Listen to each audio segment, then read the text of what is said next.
Drums, dust, and dancing. The festival begins.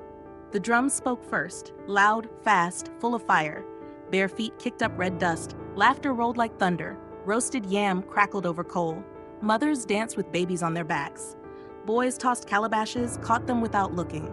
Girls in wrappers twirled to the rhythm of talking drums. The festival had begun. Man of God, the preacher arrives from nowhere. A hush fell. A tall figure walked through the crowd. White robe, black sandals, a Bible as big as a goat's head. His teeth flashed like lightning. His voice smooth like palm oil. I come not by feet but by fire. Eyes followed, mouths opened, hands clapped. Man of God, open your eyes, a blind man sees. A thin old man stepped forward, tapping with a carved stick. What do you seek? Sight, prophet. The man in white placed his palm on both eyes. Open your eyes in the name of power, the old man screamed.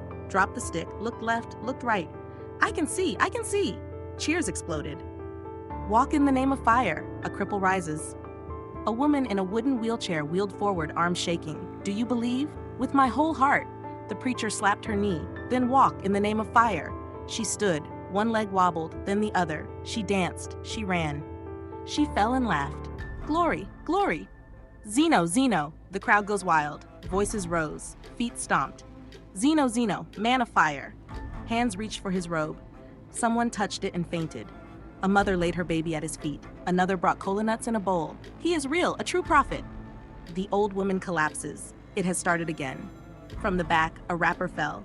A frail body crumpled. One arm clutched her chest. Her eyes rolled back. She whispered through dry lips. It has started again. Oh no, not again. No one heard. No one listened. The drums drowned her. Thunder from an empty sky, fear in the air. Then came the sound, one loud clap, thunder. But the sky was clear. No clouds, no wind, birds stopped flying, goats stopped chewing, the air froze. Children cried without knowing why. Ada at the edge, eyes wide, feet ready to run. By the yam stall, a young girl stood. Her eyes were wide, her hands shook. She stared, not at the preacher, but at the shadows dancing behind him. Mama knows something. Ada runs home. She turned. She ran, past the cassava pit, past the shrine stone. Mama, Mama, he's here! I saw him! No time for talk. The bag's already packed. The door creaked open. Inside, old hands moved fast. A dusty bag lay on the mat, half full. Cowries clinked inside a gourd. A small knife wrapped in red cloth. The woman didn't look up. We're leaving. Tonight, Mama. Who is that man? Ada starts asking questions. The candle flickered. The night held its breath. One voice broke the silence. Mama, who is that man in white? The old woman didn't answer. Her hands moved slowly over her beads. Is he really from God? Still no answer. Only the sound of a gourd rolling on the floor. Not again, Mama Ozioma tells an old truth. Finally, her voice came, low and cracked like dry wood. Not again, not this again. The girl leaned in. Mama, what do you mean? They said the same things 30 years ago.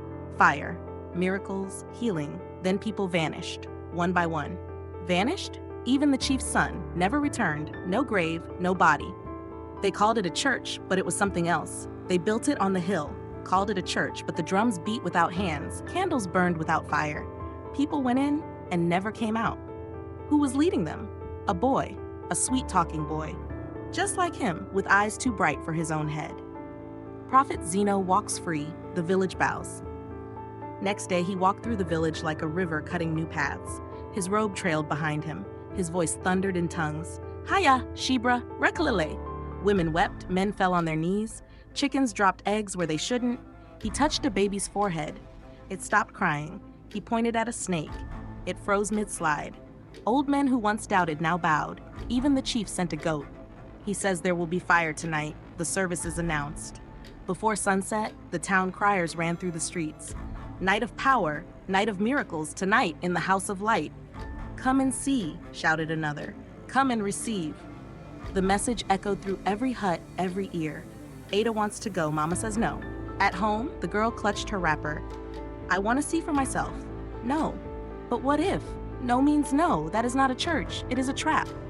Then why is everyone going? Because people forget, but I remember. I need to see for myself. Ada makes her decision. When the house went quiet, she slipped a scarf into her bag. A flashlight, a stone from Mama's shrine. Her breath was quick. Her mind raced. I'll come back before morning, she whispered. I just need to see. You're mad, Ada. Ajike tries to stop her. A shadow stepped out near the fence. Are you mad? She jumped. What are you doing here? I should ask you. You're really going? I have to. This is not adventure. It's danger. Real danger. Then go home. Then follow me or stay behind. She leaves anyway. She turned and walked. 1 step, 2. Her flashlight blinked. I'm serious, he called. I know. She didn't stop. He groaned and followed. Your stubborn head will kill us both. Well, the night church glows, drums without drummers. They reached the hill. The building glowed like moonfire. Candles floated in jars, drums beat, but no hands moved. Inside, voices rose, strange chants, loud laughter, feet stomping in rhythm. The boy and girl stood outside, listening, watching. Then, without a word, they walked inside. Close your eyes and trust. The church turns dark.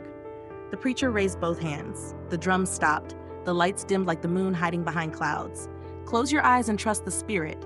One by one, eyes shut. Hands rose, voices hummed. Do not look back. Do not open your eyes. The room grew hot, still, strange. Ada peeks. Something's not right. She peeked, just one eye. Shadows moved across the wall, long and crooked, but no one was walking. No feet made them. One shadow crawled across the ceiling, another twisted like smoke. She blinked. Looked again. The preacher's mouth moved, but no sound came. Only drums. Her hand reached for Ejike's. Cold, tight. Whispers behind the altar, Ejike hears a cry. He turned his head, heard something behind the curtain, a soft voice, broken.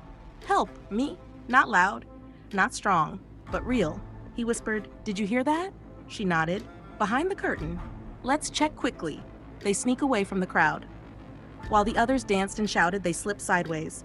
A boy with wild hair twirled in the aisle, blocking the preacher's view. They found a side door, opened it slowly. A hallway, a curtain, silence. Chains and a mark, a woman is tied up. They pulled back the cloth. A woman sat on the floor. Rope tied her legs, her wrists, her mouth.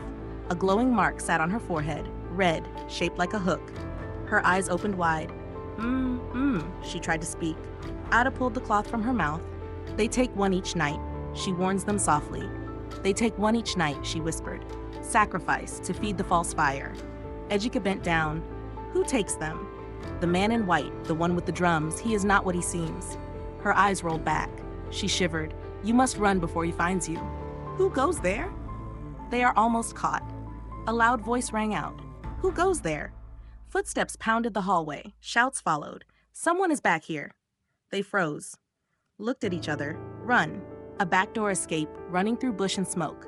They pushed through the back door. Bushes scratched their legs. Smoke stung their eyes. Drums still pounded behind them. They didn't stop, didn't look back. A hand reached for Ada's wrapper. Missed. They ran faster. Back to Mama. He's not what he says he is.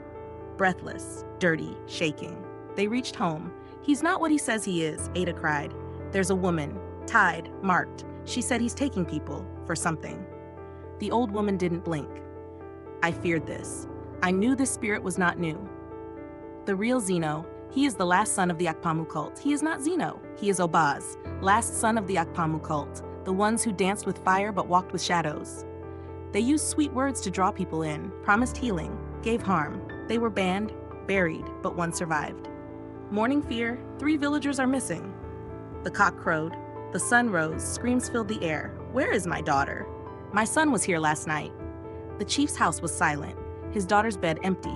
3 names, 3 faces, all missing. Evil spirits took them. Zeno twists the truth. The preacher stood on a stool. Tears ran down his cheeks. His voice cracked. Evil spirits are angry. They took the innocent. Gasps, cries. Only fire from heaven can fight them. We need more power. The village gives money. More fire, more fasting, more sacrifice. He raised a basket. Give, for the sake of the living. Goats, yams, bracelets, coins, gold earrings, all dropped in. No more deaths, shouted a man. Save us, prophet, cried a woman. Ada watches in anger. No more fear. She stood behind the crowd. Her fists clenched. They believed him. Again. But she had seen the truth. Heard the chains. No more fear, she said. Her voice was steady. We end this on Sunday. Today we see the truth. The church fills to the roof. Sunday came with a thick wind. The church shook with songs and stomping feet. People filled every corner, faces glowing, hands lifted, eyes waiting. Children sat on laps. Elders clutched their walking sticks. Today, fire will fall. Ada stood at the back, hood low, heart steady. Ejike followed close behind, eyes scanning for a spot. Hidden in the corner, a small recorder, a big plan. They found a bench near the wall. Ejike dropped a small black device beneath it. The red light blinked. Recording. Ada kept one hand deep in her pocket, fingers wrapped around the old charm. Zeno roars on the pulpit, "Fire will fall tonight." He marched up the steps like a king. His voice thundered, "This is the hour. This is the night." The ground seemed to tremble. "Fire from above will burn every curse, every witch, every doubter," people shouted. Some wept. "Power, power, power." The drums returned, louder, faster. "Obuz the masked one, Mama Ozioma stands tall." A voice cut through the heat, cold and sharp. "Obuz." The drums stopped. The crowd turned. An old woman in a blue wrapper walked down the center, head high, feet firm. "Obuz the masked one," she said again. "Your mask has cracked." The smile drops. The robe falls. He laughed, loud, echoing. Then he ripped his robe from his shoulders. Underneath, scars, old tribal symbols, twisted lines. Some gasped, some fell to their knees. He raised his arms. "You call me Obaz? Then see me fully." "They are not spirits, they are his slaves." "They are not angels," the old woman cried. "They are stolen minds." The ones near the pulpit, eyes white, lips mumbling, began to tremble. One screamed, another hissed like a snake, their bodies twisted, jaws locked. They marched forward like puppets. Chaos erupts, smoke, screams, and fire from the altar. A loud crack came from the altar. Flames burst upward like a mouth opening to the sky. People screamed. Mothers dragged children. Men pushed through windows. Smoke rolled through the building. The walls shook. Ada holds the charm. "Let them go." Ada pulled the charm from her pocket. It burned hot. She shouted, "Let them go." The words Mama taught her, words not meant for young lips, came out like thunder. The charm glowed red, then gold.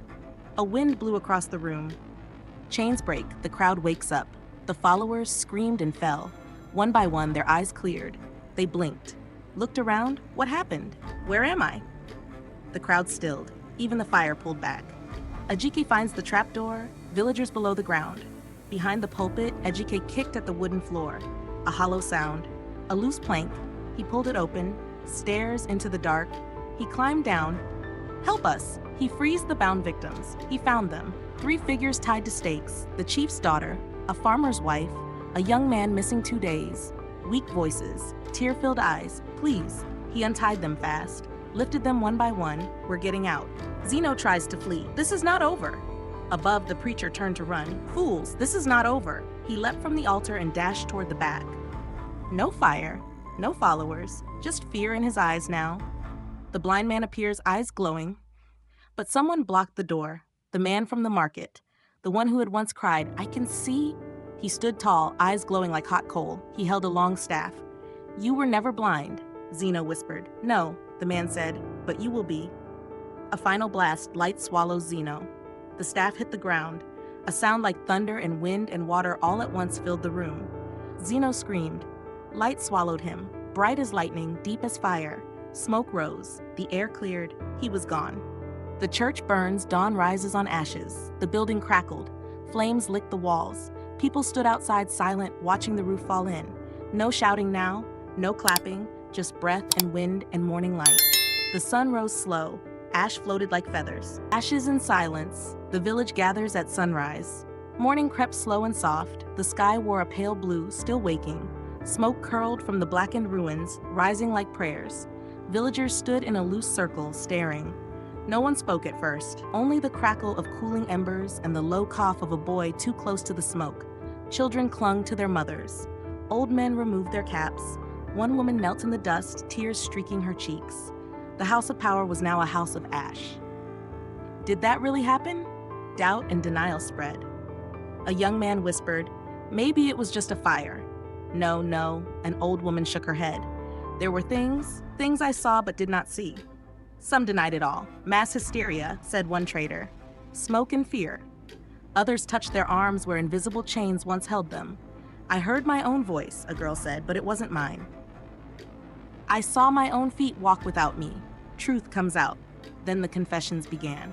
"I saw my own feet walk without me," said a boy of 15. "I was awake, but I was inside screaming." I gave him my grandmother's earrings, cried a young woman. He said they'd protect my unborn child. Their voices grew, rising like a wave of broken truths. They spoke of dreams that weren't dreams, night visits, prayers that felt like drowning. No one laughed, no one doubted anymore.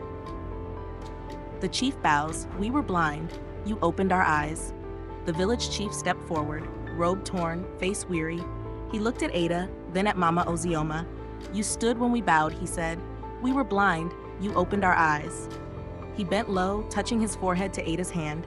Then he hugged Mama Ozioma before Alha. The people clapped softly, not for celebration, for respect. Ajike steps up, chosen as youth leader. Later that day, the elders gathered. They called Ajike, sat him down on a carved stool. You followed truth, not noise, one said.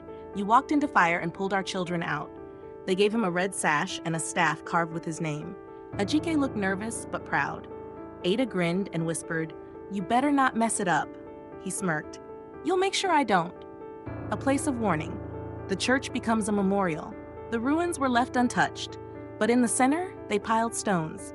Each family placed one. Atop the heap, they set a carved wooden board. Let no lies rise here again. Children were told to visit the place yearly and remember, not for fear, for wisdom. A page in the ashes, Ada finds Zeno's secret note. Later, as the wind blew through the ruins, Ada's eyes caught something fluttering in the soot. She bent down, a charred page, brittle and burnt at the edges. She read it silently. The fire moves next to Eektown. Prepare the new mask. Her blood ran cold. She looked around, but no one saw her pick it up. It's not over yet. Ada keeps the page. She folded it once, slid it into her pocket. Her face stayed calm, but her jaw was tight. She didn't tell Ajike. Not yet. Not until she knew what it meant. But her eyes were no longer just curious. They were ready. Looking ahead, Ada stares at the distant hills. By evening, she stood on the hill where the wind ran wild. The old charm hung from her neck now. She clutched it lightly and looked beyond the valley to the hills in the distance, to Eektown. The sky darkened above, but Ada's eyes stayed bright. She was still only 15, but now she was watching and waiting. Power wears many robes, not all that glitters is godly. Not every man with power wears white. Not every miracle comes from the sky. Sometimes evil hides behind a smile. Sometimes danger dances to drums that sound like deliverance. Zeno wore a robe, but beneath it were scars of another calling. The people bowed because they saw light. They never asked what kind. Faith is a gift, but blind faith is a trap. Faith is a fire meant to warm, not burn. But blind faith, that is walking through fire with your eyes shut. They followed him not because they were weak, but because they wanted hope. He gave them noise, power, fear, and called it God. But not every spirit that shakes a room is holy. Not every tongue that trembles is truth. Truth shines through the brave. Ada stood when others sat. Mama Ozioma remembered what others tried to forget. Ajike stepped forward when his legs wanted to run. It was not prophecy that saved the village. It was courage. The danger of easy wonders. People chased signs, light from the altar, fire from the preacher's hands. But no one asked, why does this power need secrets? No one asked, why do the faithful disappear? They gave too quickly, gifts, offerings, even their minds. In chasing miracles, they forgot to watch the man. The real fight was for minds, not just souls. Zeno did not use chains. He did not carry a sword. He only needed their trust. And once he had it, he wore it like armor. But truth, even whispered by a girl, can break through lies shouted from a pulpit. No one walked into just any church again. After that day, the village changed. They still prayed, they still believed, but they also asked questions. They listened better, they remembered the fire, and they never, ever walked into just any church again.